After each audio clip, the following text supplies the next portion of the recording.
A store order is like a universal shopping list. Instead of managing separate orders for every supplier, you list your needs in one central spot. After you finalize your store order, it assigns products to their correct suppliers and generates stock orders. Let's show you how to use it. First thing we'll do is go to the Corona Studio, and then we'll select Inventory. It's probably not on your short list yet, so you'll need to click this pencil and paper and add it. And then hit Save, and then Store Orders will be present. You can click that, and then it'll take you to your list. Once you're on this list, you can select New in the top left corner, and then this will look really similar to how stock orders work. So there's three options here. You have your standard empty stock order if you want to start from scratch, or maybe you created a template, or you could also do a stock order from sales.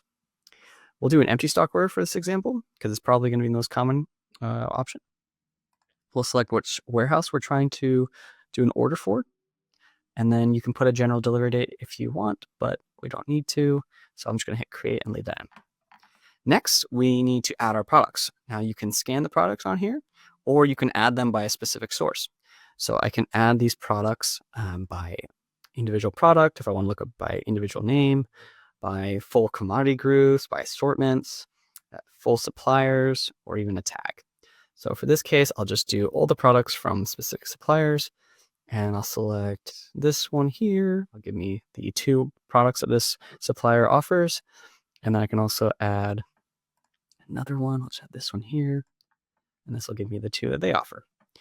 Additionally, if you want to change the formatting, I know a couple of people may not like this, this formatting. Maybe it's kind of hard on the eyes. You can change it by clicking this here, and it'll format a little bit differently, where you can see the suppliers first, then the product number, and then the product itself.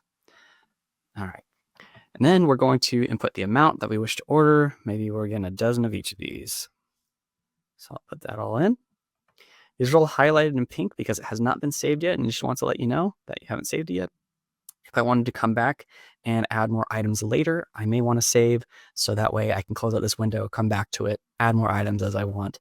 And then once I'm completed with everything, I can hit order at the top, which is going to be like book in stock orders or like in inventories, for example.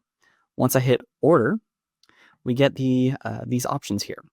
So we get the option for finalizing the store order according to respective specifications.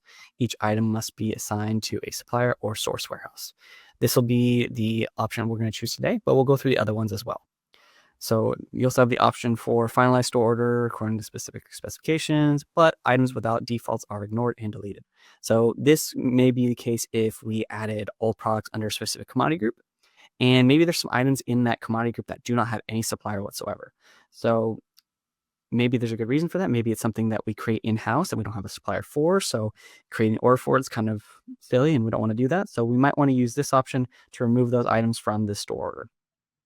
Then you have order all items regardless of their specifications at a joint supplier. So basically saying, let's create a stock order and put all these items under that supplier regardless of if I have supplier information for them or not. And this last one is order all the items from a specific source warehouse.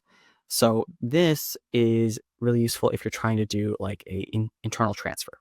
So this will turn into a stock order that is an internal stock order, whereas external is from an individual supplier, but you may not use it super often.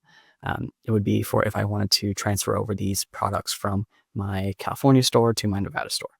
But like I said, we're going to use this first option here and select order.